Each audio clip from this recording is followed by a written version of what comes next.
नमस्कार, अपना बिहार में आपका स्वागत। मैं राहुल ओझा आपके साथ। जेडीयू के मुख्य प्रवक्ता नीरज कुमार ने एक बार फिर से सोशल मीडिया एक्स पर पोस्ट कर आरजेडी पर हमला बोला है और लालू राबड़ी के शासन की याद दिलाई और कहा कि कितने चेहरे लगे हैं चेहरों पर, क्या हकीकत है और क्या सियासत, क्या नए किरदार आते जा रहे हैं मगर नाटक पुराना चल रहा है।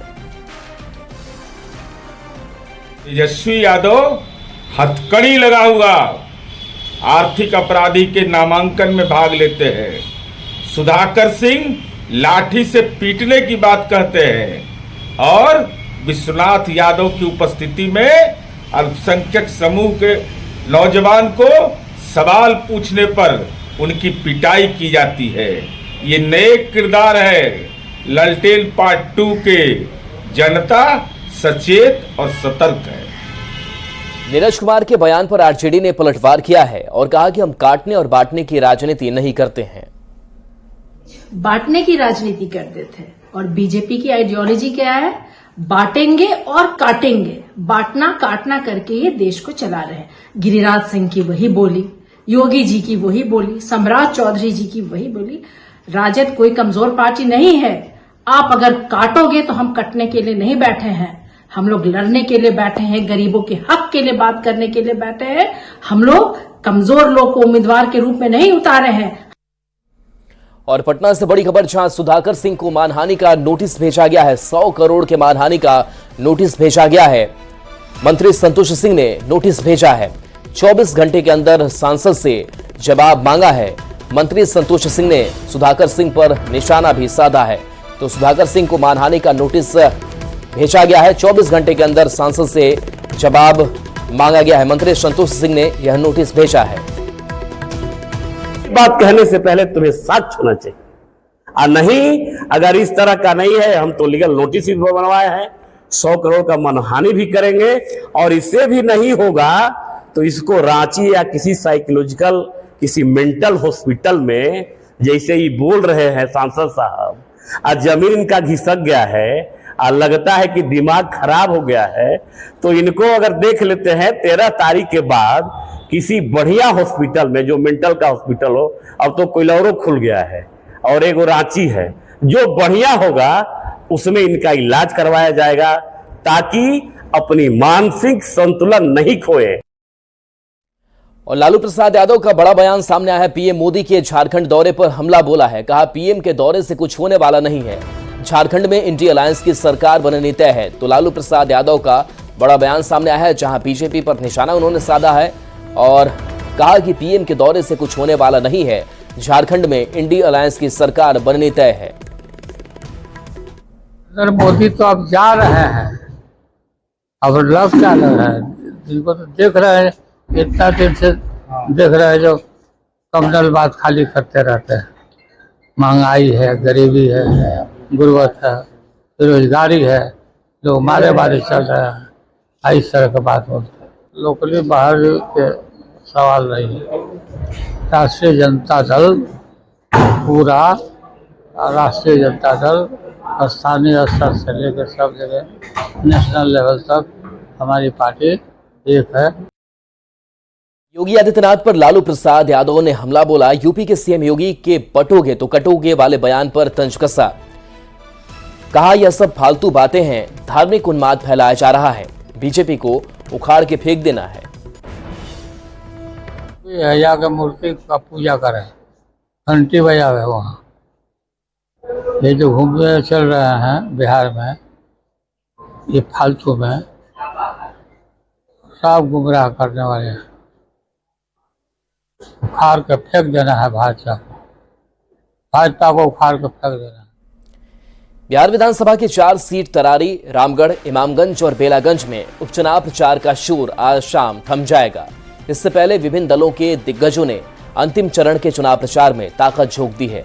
सत्ता पक्ष जहां उपचुनाव को अगले वर्ष यानी 2025 में होने वाले विधानसभा का सेमीफाइनल मानकर विपक्ष की 3 सीटों तरारी, रामगढ़ और बेलागंज को झटकने की कोशिश में जुटा है, वहीं विपक्ष अपनी जीती हुई सीटों को बचाने के साथ ही सत्ता पक्ष की जीती हुई एक सीट इमामगंज पर नजर गड़ाए हुए हैं। सभी पार्टियों के दिग्गज नेता इन सभी सीटों पर धुआंधार प्रचार के लिए चारों विधानसभा क्षेत्र में कैंप कर रहे हैं उधर चारों सीटों पर स्वच्छ, निष्पक्ष और शांतिपूर्ण मतदान कराने की चुनाव आयोग की तैयारी अंतिम चरण में है। बिहार में विधानसभा उपचुनाव को लेकर बीजेपी प्रदेश अध्यक्ष दिलीप जायसवाल ने दावा किया कि सभी 4 सीटों पर एनडीए की जीत होगी। जनता ने मन बना लिया है। इस उपचुनाव में प्रशांत किशोर बिहार में कोई फैक्टर नहीं है और बिजनेसमैन है और पैसे के दम पर चुनाव लड़ रहे हैं। इस दौरान उन्होंने लालू प्रसाद पर भी निशाना साधा।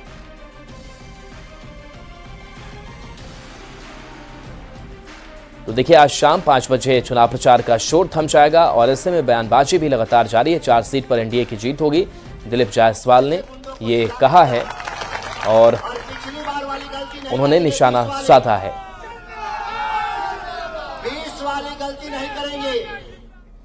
आरा के तरारी में बीजेपी उम्मीदवार विशाल प्रशांत के लिए वोट मांगने पहुंचे राष्ट्रीय लोक मोर्चा पार्टी के राष्ट्रीय अध्यक्ष उपेंद्र कुशवाहा ने कहा कि तरारी में एक तरफा चुनाव हो रहा है। तरारी की जनता विशाल प्रशांत को अपना वोट दे रही है। हम सब जगह जा रहे हैं, लोगों में जो उत्साह दिख रहा है, हम दावों के साथ कह सकते हैं कि एनडीए के उम्मीदवार की जीत भारी मतों से होगी। देखिए लगातार लोगों के बीच हम जा रहे हैं और जो सब जगह दृश्य दिख रहा है, आकर्षण, उत्साह दिख रहा है, उसके आधार पे दावे के साथ हम कह सकते हैं कि तरारी विधानसभा क्षेत्र में एनडीए के उम्मीदवार की जीत भारी मतों के अंतर से होगी। बिहार के 4 विधानसभा सीटों पर उपचुनाव होने वाले हैं, जिसमें इमामगंज, बेलागंज, तरारी और रामगढ़ विधानसभा है। रामगढ़ विधानसभा बिहार के हॉट सीटों में से एक है। यहां बीजेपी की तरफ से पूर्व विधायक अशोक कुमार सिंह को प्रत्याशी बनाया गया है। बता दें कि 2020 के विधानसभा चुनाव में बीजेपी तीसरे स्थान पर थी। अशोक कुमार सिंह 2015 से लेकर 2020 तक बीजेपी से रामगढ़ से विधायक रह चुके हैं। बीजेपी प्रत्याशी अशोक कुमार से बातचीत की संवाददाता अभिनव सिंह ने। लगातार क्षेत्र में घूम रहे हैं। पिछले बार आप तीसरे स्थान पे थे और इस बार तीसरे से पहले आने के लिए क्या करेंगे? तीसरे स्थान पर नहीं था, थोड़ा थोड़ा वोट का अंतर था और जनता भ्रम में पड़ गई थी। लोग भ्रम में डालने में सफल हुए और जहाँ तक सवाल है पहले स्थान का, चुनाव बीतने के 1 महीना बाद ही लोगों ने सोचा कि हमसे भूल हुई है। हुई भूल सो हुई भूल, अब आगे खिलेगा कमल का फूल। तो हम नहीं कर रहे हैं कुछ, हम तो लगातार चुनाव जीते चाहे हारे जनता की सेवा में हैं, जनता की समस्याओं के साथ संघर्ष करते हैं। हम नहीं जानते कि हम सरकार में हैं कि विपक्ष में हैं। बिरसा मुंडा की 150वीं जयंती पर 15 नवंबर को पीएम मोदी जमुई आ रहे हैं, जहां पीएम के आने को लेकर जनजातीय गौरव दिवस समारोह की तैयारी जोरों पर चल रही है। केंद्र सरकार के जनजातीय मामले के मंत्री जुएल उरांव भी कार्यक्रम स्थल पर पहुंचे और तैयारी का जायजा लिया। मंत्री के साथ कई अधिकारी भी मौजूद थे। इस कार्यक्रम में पीएम के साथ बिहार के सीएम नीतीश कुमार और केंद्र और राज्य सरकार के कई मंत्री मौजूद रहेंगे। तैयारी का जायजा लिया न्यूज 18 संवाददाता केसी कुंदन ने। नवंबर को प्रधानमंत्री नरेंद्र मोदी जमुई आ रहे हैं और ये जमुई में उनका तीसरा दौरा होगा। इस बार चुनावी सभा को लेकर नहीं, सरकारी कार्यक्रम को लेकर पीएम आ रहे हैं। हम तस्वीर दिखाना चाहेंगे।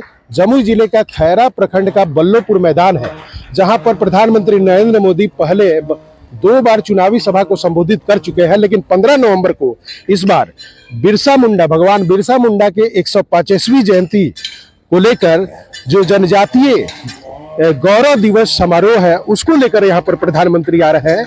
और तस्वीर दिखाना चाहूंगा कि जो तैयारी हो रही है, जो जर्मन टेंट लगाया जा रहा है, साथ ही जो मुख्य टेंट है, मेन टेंट के ठीक सामने एग्जीबिशन प्रदर्शनी का भी आयोजन होगा, जो ट्राइबल हाट जनजातीय व्यवस्था जनजातीय को लेकर होगा, जहां पर देश के अलग अलग जगहों से लोग आएंगे और अपने प्रदर्शनी में वो शामिल होंगे। और साथ ही जो जानकारी मिली है कि 15 नवंबर को लगभग 11 बजे पीएम यहाँ पर आएंगे।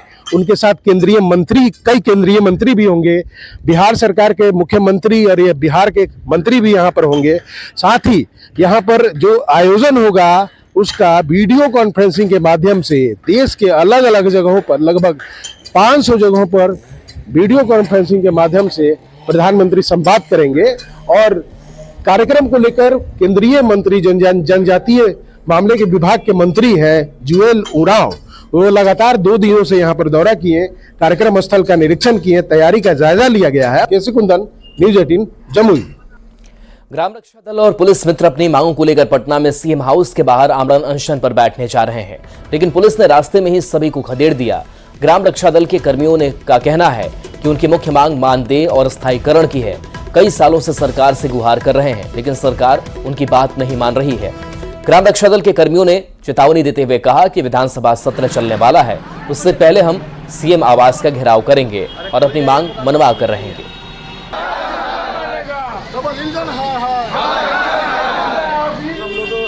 माननीय मुख्यमंत्री जी के आवास पर आए हुए हैं, लेकिन हम लोग को भीड़ के कारण हम लोग को हटा दिया गया है पुलिस प्रशासन के द्वारा। हमारी जो मुख्य मांगे हैं मानदेय व स्थायीकरण को लेकर लगातार 2012 से हम लोग लगातार सरकार के समक्ष आ रहे हैं, पक्ष विपक्ष के समक्ष आ रहे हैं, लेकिन हमारी मांगे वो पूरा नहीं कर रहा है। आगामी जो 13 नवंबर को चुनाव होने वाला, हम लोग कहीं ना कहीं बहिष्कार करेंगे, उसके बाद भी सरकार नहीं मानती है तो हम लोग आगामी जो 25 नवंबर से जो विधानसभा सदन होगी तो हम लोग 22 नवंबर को हर हाल में पुनः आमरण अनशन करेंगे और माननीय मुख्यमंत्री आवास का जरूर घेराव करेंगे। बिहार के +2 विद्यालय और इंटरमीडिएट कॉलेजों में बिहार बोर्ड की 12वीं के छात्रों की सेंटर परीक्षा आज से शुरू होगी। गोपालगंज में 268 +2 स्कूलों के 40,000 से ज्यादा छात्र छात्राएं परीक्षा में शामिल होंगे। इंटरमीडिएट की वार्षिक परीक्षा में शामिल होने वाले सभी छात्र छात्राएं इस सेंटर परीक्षा में शामिल होंगे। बिहार विद्यालय परीक्षा समिति की ओर से जारी शेड्यूल के मुताबिक ये परीक्षा 11 नवंबर से 18 नवंबर तक चलेगी। ज्यादा जानकारी दे रहे हैं न्यूज 18 संवाददाता गोविंद कुमार। राज्य भर में आज से इंटरमीडिएट बोर्ड परीक्षा के लिए सेंटअप परीक्षा का आयोजन हाई स्कूलों में किया गया है। गोपालगंज में भी 268 हाई स्कूलों में इस परीक्षा का आयोजन आज से शुरू किया गया है। अगर बात करें यहाँ परीक्षार्थियों की तो कुल 40,000 छात्र छात्राएं इस परीक्षा में शामिल होंगे और सभी परीक्षार्थियों को इस परीक्षा में उत्तीर्ण होना आवश्यक बताया गया है। 12वीं बोर्ड की परीक्षा से पहले सेंटअप बोर्ड परीक्षा का आयोजन बिहार विद्यालय परीक्षा समिति की ओर से लिया जा रहा है। गोपालगंज के जिला शिक्षा पदाधिकारी योगेश कुमार ने बताया कि 18 नवंबर तक परीक्षा का आयोजन किया जाएगा और इस परीक्षा में सभी परीक्षार्थियों को पास होना जरूरी है। प्रश्न पत्र का जो पैटर्न है वो पूरी तरह से वार्षिक परीक्षा के तौर पर होगा और 2 पालियों में ये परीक्षा होगी। तो जिले भर में 268 +2 विद्यालय और इंटर कॉलेजों में इस परीक्षा का आयोजन आज से किया जा रहा है। तो सेंटअप परीक्षा को लेकर जिला प्रशासन के साथ साथ शिक्षा विभाग की जो टीम है वो पूरी तरह से तैयार है। गोविंद कुमार, न्यूज 18 गोपालगंज। बिहार में विधानसभा उपचुनाव को लेकर बीजेपी प्रदेश अध्यक्ष दिलीप जायसवाल ने दावा किया है कि सभी 4 सीटों पर एनडीए की जीत होगी। जनता ने मन बना लिया है। इस उपचुनाव में प्रशांत किशोर बिहार में कोई फैक्टर नहीं है, वो बिजनेसमैन है और पैसे के दम पर चुनाव लड़ रहे हैं। इस दौरान उन्होंने लालू प्रसाद पर भी निशाना साधा।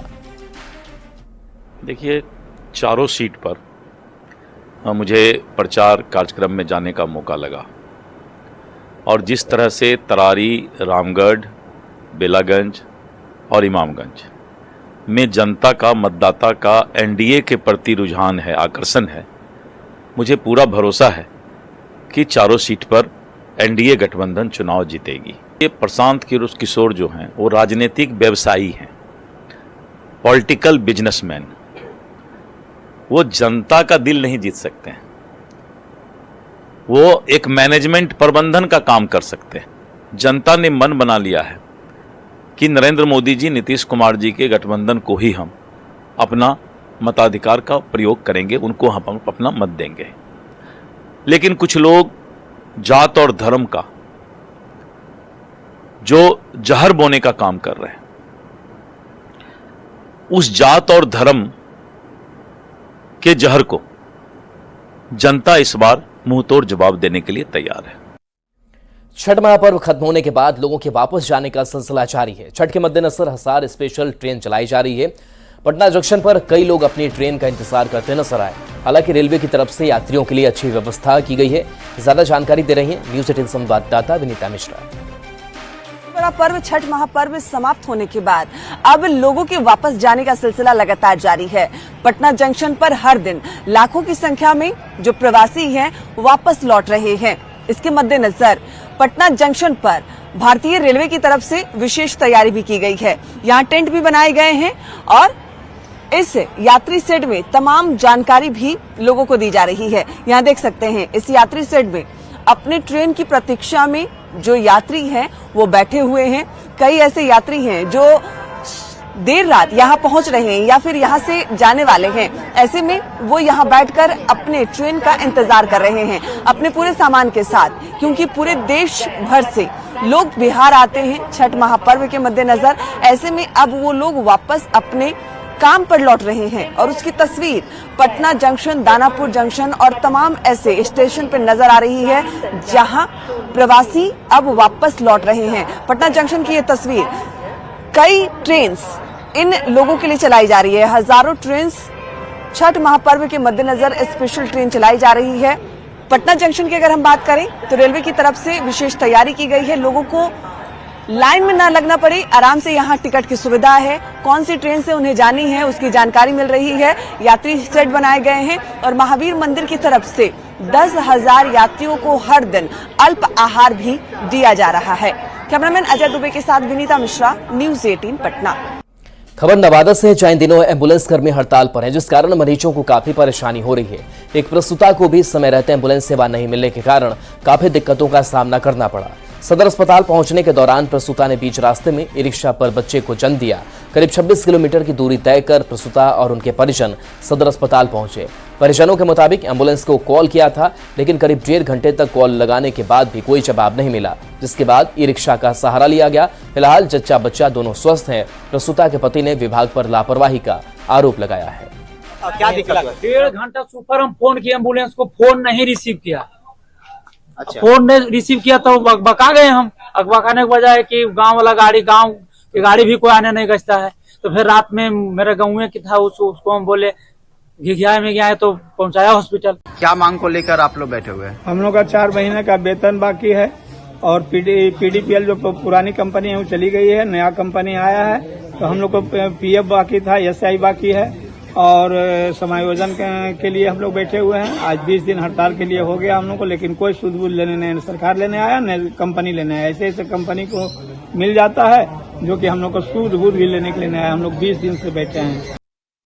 कटिहार में आयोजित राज्य राजेश्वर भगवान सहस्त्रबाहु अर्जुन जी की जयंती में शामिल होने के लिए देश के कई राज्य के कलवार समाज के प्रतिनिधियों के साथ साथ मुख्य अतिथि के रूप में नेपाल के सांसद सह नेपाल भारत महिला मैत्री संघ के अध्यक्ष चंदा चौधरी विशेष रूप से कटिहार पहुंचे। नेपाल के सांसद ने कहा कि भारत में मोदी सरकार बनने के बाद पूरे विश्व के साथ साथ भारत नेपाल संबंध में और मधुरता आया है। उन्होंने कहा कि भविष्य में नेपाल भारत संबंध में और मधुरता की उम्मीद है। नेपाल के सांसद चंदा चौधरी से बात की न्यूज 18 संवाददाता सहयोगी सुब्रत ने। अंतर्राष्ट्रीय स्तर पर इन दिनों भारत और नेपाल के संबंध को लेकर कई चर्चा है। हमारे साथ नेपाल के सांसद हैं और भारत नेपाल मैत्री संघ के महिला अध्यक्ष है। कि नेपाल और भारत का संबंध जो है नदी नाला का संबंध है, खेत खलिहान का संबंध है, रोटी बेटी का संबंध है। मोदी जी आने के बाद और अच्छाई हुआ है। जैसे मोदी जी 2014 के बाद भी चुनाव होते ही कुछ दिन बाद वो गए थे काठमांडू, फिर जनकपुर भी विजिट किए थे और संबंध में कोई ऐसा वो नहीं है। मैं बोल रही थी पहले भी आपको कि नेपाल भारत का संबंध पहले भी प्रगाढ़ था, अभी भी है और आगे भी रहेगा। सुब्रत, न्यूज 18 कटिहार। बिहार उपचुनाव को लेकर बीजेपी के राष्ट्रीय प्रवक्ता सैयद शाहनवाज हुसैन ने कहा कि एनडीए चारों की चारों सीटों पर जीतेगी। बड़ी बड़ी बोली बोलने वाले लोगों को पता चल जाएगा कि कौन कितने पानी में है। उन्होंने नीतीश कुमार चिराग पासवान की चाचा भतीजा की जोड़ी पर शाहनवाज हुसैन ने कहा केवल चिराग पासवान के चाचा नीतीश कुमार थोड़े हैं, हम लोग के भी है। चिराग पासवान जी के चाचा सिर्फ नीतीश कुमार जी थोड़ी हैं। नीतीश कुमार जी के अलावा भी चिराग जी के तो सब लोग चाचा ही हैं। हम लोग भी रामविलास जी से पुराना संबंध था, सबका है, लेकिन नीतीश कुमार जी का वो बहुत सम्मान करते हैं और जब नीतीश जी से थोड़ा अलग भी थे तब भी नीतीश जी का उन्होंने बड़े के नाते सम्मान कभी नहीं छोड़ा, क्योंकि वो रामविलास जी के पुत्र हैं जो एक संस्कारी नेता थे। ये सब एनडीए है, ये इकट्ठे हो जाते हैं और सब सीट जीत जाते हैं। और चलिए न्यूज 18 बिहार झारखंड पर खबरें आपके लिए लगातार जारी हैं।